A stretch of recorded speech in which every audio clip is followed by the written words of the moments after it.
امام ابو حنیفہ رحمۃ اللہ علیہ نبی کریم صلی اللہ علیہ وسلم کے تقریباً 70 سال بعد آپ جب دنیا سے چلے گئے، ان کے 70 سال بعد امام ابو حنیفہ رحمۃ اللہ علیہ پیدا ہوئے۔ پھر آپ بچے، پھر لڑکپن، جوانی، پڑھائی لکھائی کا زمانہ ملا کر 25-30 سال آپ لگا دیجئے کہ پڑھ لکھ کر ایک امام تیار ہو گیا 30 سال۔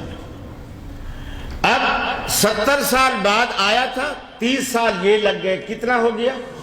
100 سال۔ گویا 100 سال بعد امام تیار ہو گیا۔ اب امام صاحب سے ہم تک جو فاصلہ ہے وہ 13 صدیوں کا فاصلہ ہے،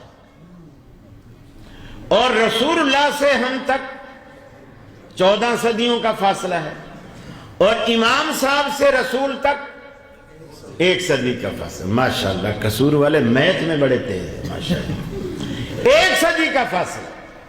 اب ہم یہ کہتے ہیں کہ امام صاحب سے مسئلہ لینے کے لیے جب تم کوفہ جاتے ہو، 1300 سال کا سفر کرتے ہو، ہم کہتے ہیں مکے آئے کھڑے ہو تو مدینے سے بھی ہوتے جاؤ۔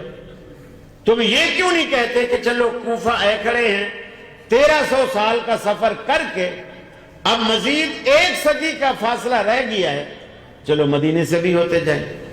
وہاں کیوں نہیں کہتے؟ ارے کوفے کے امام کے لیے 13 صدیوں کا سفر گوارا ہے، اور کائنات کے امام کے لیے مزید 1 صدی کا سفر بھی گوارا نہیں۔ یہ ایمان ہے تمہارا؟ نعرے لگتے ہیں عشق رسول کے، نعرے لگتے ہیں پتہ نہیں کیا کیا کہ ہم عاشق رسول ہیں اور ہم جیسا کوئی ہے نہیں، اور نبی کی بات نہ لینی ہے، نہ ماننی ہے، نہ عمل کرنا ہے۔